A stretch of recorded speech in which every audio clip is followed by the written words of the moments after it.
के माध्यम से हम लोग जहां मज़दूरों को लाभ देने जा रहे हैं, अगर आप देखेंगे तो देश में जो न्यूनतम वेतन है वो लगभग 30% वर्कर्स ही उसका लाभ उठा पाते हैं। समय पर उनका वेतन का भुगतान नहीं हो पाता। अनऑर्गेनाइज जो असंगठित क्षेत्र है उसमें ये दिक्कत है, और इसीलिए यूनिवर्सलाइजेशन की जो बात कही गई है कि न्यूनतम वेतन की यूनिवर्सलाइजेशन की जाएगी, पूरे देश भर में एक जैसा उसका हो, कम से कम एक न्यूनतम वेतन गरीब से गरीब मजदूर को मिले, इसके लिए इस कदम को उठाया गया है।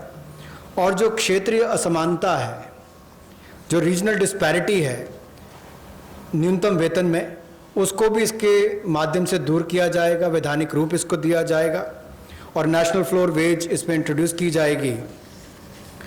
यही नहीं, जो इसको तय करने के तरीके हैं मिनिमम वेजेस, उसको और सरलीकरण इसका किया जाएगा ताकि इसमें कंप्लायंस ज़्यादा हो और रुकावटें कम हो।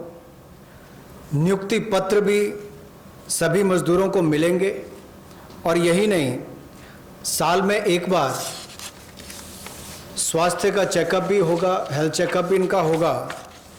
और जो खतरनाक क्षेत्र में काम करने वाले, जहां खतरा रहता है, ऐसे क्षेत्रों में काम करने वाले जिनके काम करते हैं मजदूर, उनके लिए occupational safety and health code भी लाया जाएगा जो उनकी सुरक्षा और स्वास्थ्य का ख्याल रखेंगे।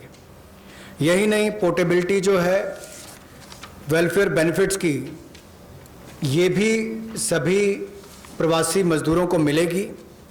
और ईएसआईसी का लाभ भी, इसका भी पैन इंडिया पूरे देश भर में इसकी कवरेज सभी जिलों में हमारे मजदूरों को मिल पाएगी। चाहे वो इस्टेब्लिशमेंट जो संस्थान है वो 10 से ज़्यादा वाला है, उतने तक का है। और इसके अलावा मैंडेटरी ईएसआईसी कवरेज भी नोटिफिकेशन से माध्यम से सेंट्रल गवर्नमेंट ने सभी एम्प्लॉयज़ को जो ऐसे खतरनाक क्षेत्रों में काम करने वाले उनके लिए होगी। सोशल सिक्योरिटी स्कीम भी गिग वर्कर्स के लिए और प्लेटफॉर्म वर्कर्स के लिए मिलेगी। रीस्किलिंग करनी बहुत ज़रूरी हो गई है, क्योंकि जो लोग वापस गए हैं काम करने के लिए, उनको वापस उनको स्किल प्रदान करके वहाँ पर उनका कैसे लाभ मिल सके, रोजगार मिल सके, इस दिशा में भी काम किए जाएंगे। और सोशल सिक्योरिटी फंड का भी असंगठित क्षेत्र के लिए प्रावधान करने का हम प्रयास करेंगे, प्रोविजन किया जाएगा। और जो महिलाओं के लिए कामकाज के क्षेत्र खुले हैं, उसमें रात्रि के समय अगर काम करना पड़ता है, ड्यूटी करनी पड़ती है, तो उसमें सेफगार्ड्स अलग अलग तरह के लाए जाएंगे। Quickly of yesterday's, you know, we've spoken about 3 lakh crore emergency working capital facility. We have also spoken about no global tenders for 200 crore, up to 200 crore for Indian small companies also to bid for those, and so on. So yesterday's announcement, I thought I'll very quickly give you.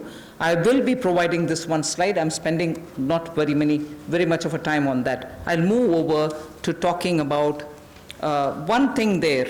If you can please go back to the previous slide. One thing there on the tax deduction at source and tax collected at source, where we've reduced the rate by 25%. I will, after the presentation, have Revenue Secretary give you a clear explanation of who it includes and who it doesn't. So the TDS and TCS explanation, you have the Finance Secretary next to me, who is also the Revenue Secretary, who will be able to explain it. But otherwise, that slide will be given to you.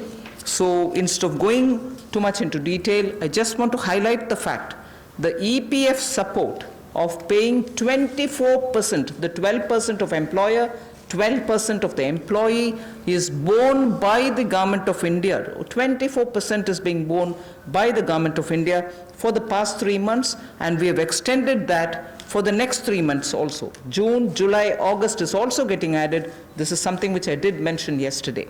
And similarly for others, it has been reduced from 12 to 10% for the employer and the employee. However, the employee will get the 10% for the private, for the government-related public sector undertakings, where the government pays the 12 plus 12. पिछले कल जो सूक्ष्म लघु और मध्यम उद्योग के लिए घोषणा की गई थी, उसका बड़ा कारण ये भी है, और माननीय प्रधानमंत्री जी ने अपने 12 तारीख के भाषण में कहा भी था कि हमारे लघु मंझोले उद्योग जो हैं, ये जो हमारे एमएसएमई हैं, ये करोड़ों लोगों की आजीविका का साधन है, जो आत्मनिर्भर भारत के लिए हमारे संकल्प का मजबूत आधार है। और इसीलिए पिछले कल लाखों करोड़ रुपए का जो बेनिफिट दिए गए, या मैं कहूँगा सहयोग दिया गया। इन लोगों ने कभी मदद नहीं मांगी, सहयोग मांगा, और सहयोग देने का काम कल भारत सरकार ने मोदी जी के नेतृत्व में किया है एमएसएमई सेक्टर के लिए।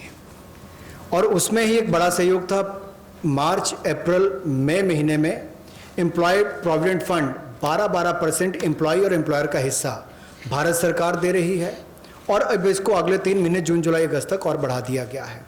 इसके अलावा जो 12% दोनों को देना पड़ता था काम देने वाले को, अब उसको 10% कर दिया गया है। लेकिन जो भारत सरकार के सेंट्रल PSCs हैं, वो अपना 12% ही देंगे।